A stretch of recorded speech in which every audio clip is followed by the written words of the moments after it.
لله رب العالمين حمدا كثيرا طيبا مباركا فيه.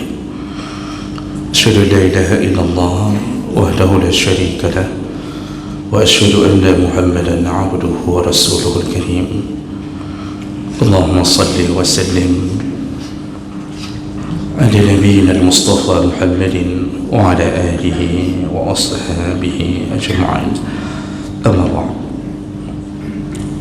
رب اشرح لي صدري ويسر لي أمري واحلل عقدة من لساني يفقهوا قولي. Segala puji bagi Allah, kemuliaan salawat dan salam pada Rasulullah, pada keluarga dan seluruh sahabat-sahabatnya. Ya Allah, muliakan jamaah salat subuh, bapak-bapak dan ibu-ibu yang telah datang memenuhi panggilan Allah, dan mudah-mudahan Allah membalas dengan surganya insyaAllah. Bapak Ibu yang Allah muliakan, di pertemuan yang lalu kita sudah membahas bahawa salah satu dosa besar yaitu melakukan perampokan atau begal, mengambil harta orang diiringi dengan ancaman pembunuhan. Maka kelompok ini disebut sebagai pembunuh, disebut sebagai perampok, dan berdasarkan kategori cara kerja maka mereka berhak untuk dibunuh dan disalib. Bahkan kalau hanya sekedar ancaman tapi tidak berhasil membunuh, mengambil harta saja, maka ditakzir, dibuang dari tempat tinggalnya. Dan siapa yang membunuh begal, siapa yang membunuh perampok karena bertahan membela diri, maka di sisi Allah dia tidak berdosa. Walaupun di sisi manusia mungkin dialah yang dijadikan tersangka. Baik, kita lanjutkan. Berikutnya, dosa besar berikutnya adalah syurbul khamr wal muskir min ghairi, yaitu meminum khamar atau apapun yang memabukkan selain daripada bentuk khamar. Jemaah melakukan Allah, salah satu yang menjadi fenomena menuju ke akhir zaman yaitu banyaknya muncul berbagai jenis minuman atau apapun yang mirip dengannya yang sifatnya memabukkan. Kalau dulu itu dikenal hanya khamar, dibuat dari perasan anggur. Namun sekarang berbagai model muncul, bahkan lebih dahsyat dampaknya, efeknya daripada hanya minuman khamar. Minuman khamar ini menjadi salah satu minuman kegemaran orang jahiliyah.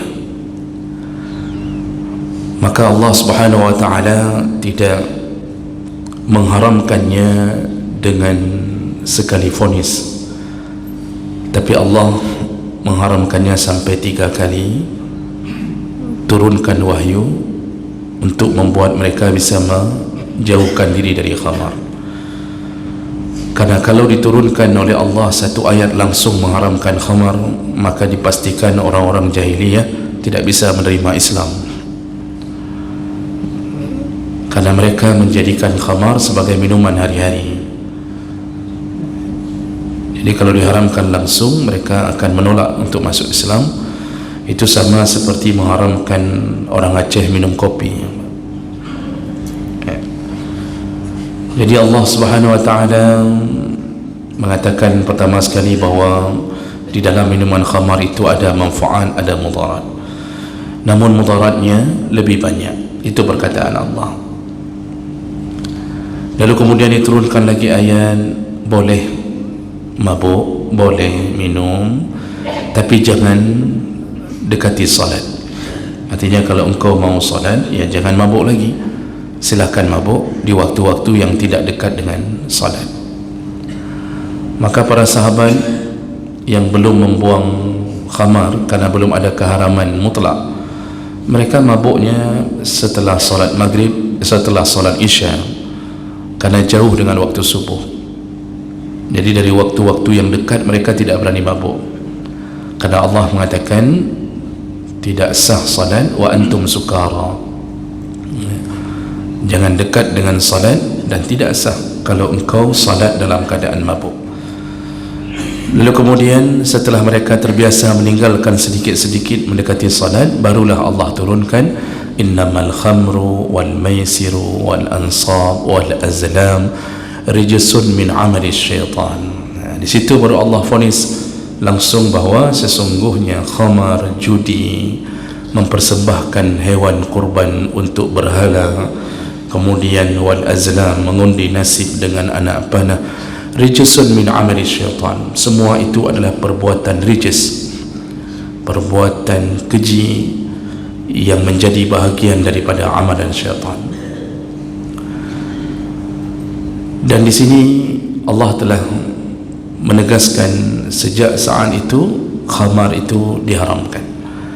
Sahabat masih banyak yang minum khamar di saat itu. Begitu diumumkan bahawa telah turun wahyu haramnya khamar, maka semua orang yang sedang memegang gelas khamar itu menuangkan khamar itu di jalan-jalan kota Madinah. Bahkan salah satu kedai, kalau tidak salah kedainya Abu Talha, itu penjual khamar, dan waktu itu mereka tidak berdosa karena belum diharamkan. Di hari diharamkan langsung, semua stok yang dimiliki oleh Abu Talha di dalam jerigen-jerigen yang besar itu langsung dituangkan di jalan-jalan, sehingga semua rumah mengeluarkan khamarnya. Dan di saat itu pula mereka memutuskan diri dengan khamar karena ketaatan mereka kepada Allah dan Nabi SAW. Sehingga disebutkan dalam sejarah, hari diharamkan khamar itu kota Madinah banjir, jalanan banjir dengan khamar yang dibuang. Begitulah kalau taat telah berada di dalam dada, tidak peduli apapun yang Allah katakan, sami'na wa ata'na. Begitu sifat sahabat. Hari ini orang diberitahu berulang-ulang, bahkan yang model-model khamar, sabu-sabu, narkoba, apapun yang bentuknya memabukkan, itu sejenis, diingatkan berulang-ulang. Mereka malam ikut pengajian, pagi mengisap sabu-sabu, tidak ada tobat-tobatnya.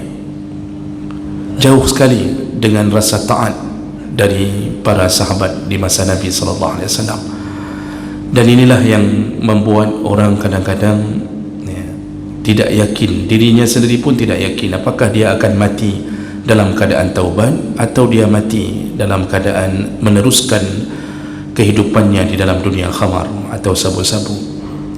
Maka jemaah melakukan Allah Subhanahu Wa Taala, Allah Subhanahu Wa Taala menyambung ayat tadi, iaitu surat Al-Maidah, dengan mengatakan fajtanibuhu la'allakum tuflihun, jauhkanlah dirimu dari khamar karena itulah penyebab engkau akan beruntung di akhirat. Lalu Allah Subhanahu Wa Taala menyambung, innama yuridu syaitan an yuqi'a bainakumul adawata wal baghdha fil khamri wal maisir wa yasuddakum an zikrillah wa anis salah fahal antum muntahun. Kata Allah, itu khamar itu disertai dengan judi, itu salah satu pekerjaan yang paling digalakkan oleh syaitan di tengah umat Muhammad, di tengah umat Bani Adam, di tengah Bani Adam. Tujuannya ayyuqi' bainakumul adawah, dengan engkau mengkonsumsi khamar disertai dengan judi, itu salah satu puncak engkau akan mengalami perpecahan, pertengkaran di antara sesama kalian. Maka sudah banyak bukti orang-orang yang mabuk lalu kemudian menjadi penyebab mereka saling membunuh, saling memukul, Dan orang yang mabuk sering sekali melakukan tindakan di luar akal sehat, berdiri di jalanan, memukul orang di jalan, sehingga akhirnya pun dia dipukul. Dan itulah yang diinginkan syaitan, iaitu engkau bermusuh-musuhan disebabkan oleh khamar. Cukup banyak mereka yang bersahabat datang ke satu diskotik bersama-sama untuk meminum khamar, lalu kemudian mereka melakukan bunuh-bunuhan di dalam diskotik tersebut, padahal tadi sahabat. Jadi orang kalau sudah mabuk, salah satu yang diinginkan syaitan adalah terjadinya permusuhan di antara sesama. Begitu pula dengan judi, kata Allah, diselipkan kata judi karena efeknya sama. Judi itu membuat permusuhan. Dulu bersahabat, tapi semenjak kalah judi, mereka kemudian menjadi musuh. Dan jemaah berkata Allah Subhanahu wa taala, lalu Allah mengatakan khamar itu juga membuat engkau menjauh dari mengingat Allah. Orang kalau sudah suka minum khamar, biasanya tidak lagi suka mengingat Allah. Salat terbiasa mereka tinggalkan, Ramadan tidak puasa, dan itu biasa bagi mereka. Maka salah satu tantangan terbesar hari ini adalah ketika seseorang jatuh ke dalam khamar, itu sakau yang diderita itu susah dihilangkan kecuali dengan taubatan nasuha. Jemaah melakukan Allah, ada orang yang merasa aman daripada meminum khamar, tapi dia menjadi salah satu produsen khamar. Sama seperti isu yang dikembangkan bahawa yang memiliki pabrik-pabrik rokok itu rata-rata tidak merokok. Saya tanya kepada pekerja-pekerja di pabrik rokok yang terbesar di Indonesia, saya tanya, bos kalian merokok atau tidak? Dan petugas-petugas, pekerja-pekerja itu, mereka sepakat menjawab tidak merokok. Jadi bos pabrik rokok itu tidak merokok karena tahu efeknya. Ada orang hari ini tidak mabuk, tidak minum khamar, karena tahu betapa besar efek daripada khamar, tapi mereka memproduksi khamar, lalu mereka mengatakan kami tidak minum. Padahal Rasulullah SAW melaknat siklus orang-orang yang berhubungan dengan khamar itu sampai 10 tingkatan, dilaknat semua, dosanya sama. Jadi bukan hanya orang yang meminumnya. Makanya dalam satu hadis riwayat Abu Daud, Ibnu Majah, Rasulullah mengatakan la'ana Allah laknat al-khamra wa syaribuha wa saqiha wa ba'i'uha wa mubta'a wa 'asiruha wa mu'tasiruha wa hamiluha wal mahmulah ilaih. Jadi yang dilaknat oleh Allah itu dalam urusan khamar adalah orang-orang yang meminumnya, menuangkannya, menjualnya, membelinya, memerasnya, mengambil hasil perasannya, yang mengantarnya, orang yang meminta diantarkan. Ditambahkan dalam hadis yang menanam pertama sekali, yang menanam anggur pertama sekali dengan tujuan khamar, lalu yang menjadi bartendernya, yaitu orang yang mengolah khamar itu, semua mereka sama, kata Rasulullah, dosanya dosa besar. Jemaah melakukan Allah Subhanahu wa taala, bagaimana besarnya dosa orang-orang yang melakukan pekerjaan ini, apapun bentuk khamar. Karena sifat khamar itu yang ciri-cirinya adalah mabuk,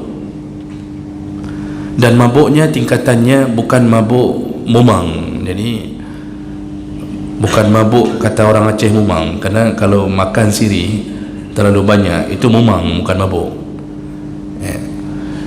Biji ganja ketika dimasukkan ke dalam masakan itu tidak sampai membuat teler orang, tapi mumang, artinya dia mengalami hal-hal yang tidak biasa. Makanya para ulama mengatakan bahawa ganja itu daunnya itu tidak ada dalil yang mengharamkan daun ganja, karena semua yang Allah ciptakan itu pada dasarnya halal untuk dikonsumsi sampai datang dalil yang mengharamkan. Maka daun dan biji itu bukanlah menjadi zat utama yang menjadi keharaman, tetapi setelah diolah, dikeringkan, direndam, kemudian diolah menjadi salah satu alat untuk memabukkan, disitulah mulai berdirinya hukum khamar. Orang-orang tua kita dulu memakai biji ganja untuk melunakkan ayam jago, melunakkan ayam yang keras, itu memakai biji ganja. Ya, rasanya memang nikmat. Kemudian ayam jago saja bisa dilunakkan, apalagi orang-orang yang tidak terbiasa mengkonsumsi itu. Maka terjadilah perkara seperti itu. Jadi orang yang meminum khamar ini dihukum oleh Allah Subhanahu wa taala bahwa kalau dia minum di dunia, maka resiko pertama yang dia terima adalah dia akan melanjutkan dengan dosa yang lain, dan ini jadi membuka pintu maksiat. Maka Rasulullah sallallahu alaihi wasallam menyebutkan dalam hadis, al-khamru ummul khaba'is. Kata Rasulullah, khamar itu ibunya maksiat, ummul khaba'is. Bagaimana bisa menjadi ibunya maksiat? Ada hadis dari Utsman bin Affan, asar dari Utsman bin Affan, hadis riwayat An-Nasa'i dengan derajat yang sahih. Utsman ketika menasihati para sahabat yang lain mengatakan, janganlah kalian mengkonsumsi khamar karena itu puncak semua maksiat. Lalu Umar menceritakan apa yang dia dengar dari Nabi SAW. Kata Umar, dulu di masa Bani Israel ada seorang rahib yang saleh, orang alim saleh, masih muda, ganteng, dan dia selalu menuju ke masjid, selalu menuju ke Sauma'ah kalau di dalam kalangan Bani Israel itu, ya. Jadi mereka, dia ini salat, orangnya salat. Namun antara rumah dia dengan tempat ibadah itu ada pelacur. Nah, pelacur itu rupanya menyukai orang yang saleh ini. Maka dia berusaha mengatur rencana agar orang saleh ini biasa dia dapatkan. Lalu pada suatu hari dia mengirimi berita kepada orang saleh ini melalui kurir bahwa mengundang untuk makan, diundang untuk makan. Dan ternyata undangan itu bersifat pribadi, dan ini tidak diketahui oleh orang saleh ini. Dia kira undangannya umum pada waktu itu. Lalu dia datang, dan ternyata hanya dia sendiri. Dan disitulah kemudian pelacur itu mengatakan, aku tidak mengundangmu ke sini untuk acara walimah atau apapun. Aku ingin engkau berhubungan denganku. Dan kalau engkau tidak melayaniku, kata si pelacur dalam hadis ini, maka aku akan berteriak bahwa engkau telah berada di rumahku untuk memperkosa aku. Dan si pelacur ini kemudian menawarkan alternatif. Ada bayi, wallahu alam, tidak disebutkan dalam hadis itu bayi itu dari mana. Jadi ada anak kecil, ada anak kecil, dan ada segelas, ada minuman khamar, ada botol khamar. Kata si pelacur, sekarang engkau boleh pilih, mana di antara tiga perbuatan ini engkau layani aku, atau engkau bunuh bayi ini, atau engkau minum khamar ini. Orang saleh ini mengira bahwa zina dosa besar, kemudian membunuh bayi lebih besar dosanya. Maka dia memilih yang terkecil, kata Utsman, yaitu meminum khamar, karena mengira ini cuma urusan pribadi saja. Akhirnya dia minum. Dia pun minum karena khawatir pelacur ini berteriak. Kalau sempat orang-orang datang, maka itu telah mempermalukan dirinya. Nah, setelah dia minum beberapa gelas, ternyata dia mabuk. Kata Utsman, dia mabuk. Lalu dia berzina dengan si perempuan ini. Setelah berzina, dia membunuh bayi ini. Diawali dengan khamar, akhirnya semua maksiat dia lakukan. Begitulah kenyataannya.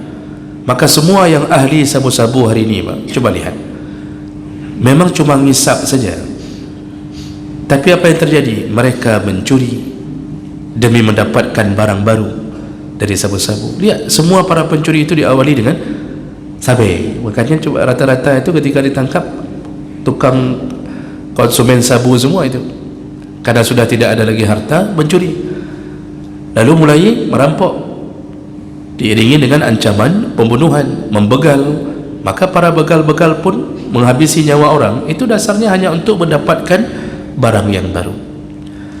Berzina itu bagi mereka hal yang biasa, apalagi ketika mabuk. Semua maksiat mereka lakukan, semua maksiat, akibat diawali dengan sesuatu yang memabukkan. Itu di dunia terbukanya pintu maksiat akibat khamar atau yang sejenisnya. Kemudian Allah tidak terima salatnya para peminum khamar. Selama tidak taubat, mereka tidak diterima salatnya. Satu kali minum, kata Rasulullah, man syaribal khamra, barang siapa yang minum satu kali minum, ya, satu kali minum, lam tuqbal salatuhu arba'ina laylah, tidak diterima salatnya atau ditutup pintu salatnya 40 hari 40 malam, tidak diterima salatnya sekali minum. Dia ulang kali kedua, ditambah lagi jatahnya menjadi 40 hari kemudian, yaitu 80 hari tidak diterima. Minum lagi kali ketiga, fa in ada fis salisah, kata Rasulullah, dia ulang lagi kali ketiga minum, ditutup lagi 40 hari lagi, 120 hari salatnya tidak diterima Allah. Fa in ada fir rabi'ah, lalu dilanjutkan dengan hukuman akhirat. Di dunia tidak diterima salatnya kalau terus-terusan minum khamar, itu pun kalau salat, biasanya mereka tidak salat.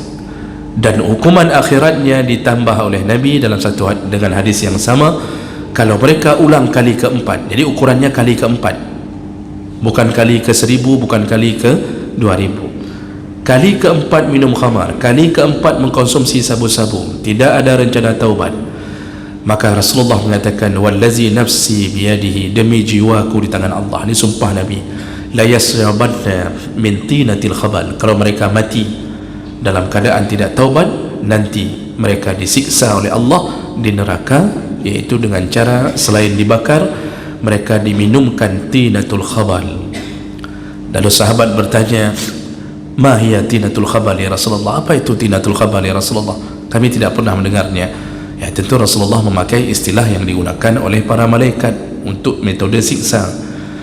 Nah, kemudian Rasulullah mengatakan, tinatul khabar itu adalah sadidun min ahli nar, yaitu darah bercampur nanah yang keluar dari penduduk neraka. Dalam siksaan mereka dikumpulkan Allah menjadi anak sungai dan diminumkan kepada seluruh orang yang mati dalam keadaan meminum khamar. Makanya dipastikan mereka yang mati dengan miras oplosan, maka mati mereka siksa kubur, siksa akhirat, dibakar, diminumkan darah dan nanah yang keluar dari penduduk neraka. Nah, mereka lah yang akan mendapatkan siksa tersebut. Maka jemaah rakan Allah, jaga anak kita dari urusan ini, jaga keluarga kita dari perkara ini. Maka jangan biarkan anak kita berhubungan di dalam lingkungan orang yang rusak. Kita ini kadang-kadang kebablasan, anak kita asal pergi main dengan temannya, kita tidak pernah melihat siapa temannya. Yang penting dia punya teman. Kita mengatakan, daripada dia duduk di rumah, daripada hidup di rumah, baik main gede, biar dia main di luar saja. Dia main dengan teman-temannya yang mengkonsumsi sabu. Dalam hitungan beberapa minggu, anak kita pun terjerumus ke dalam dunia itu, hancurlah hidupnya. Begitulah orang-orang yang akan disiksa Allah di dalam neraka melalui khamar. Mudah-mudahan Allah bisa jaga, Allah lindungi kita dari perbuatan ini. Subhanakallahumma bihamdik, asyhadu an la ilaha illa anta, astaghfiruka wa atubu ilaik. Wassalamualaikum warahmatullahi wabarakatuh.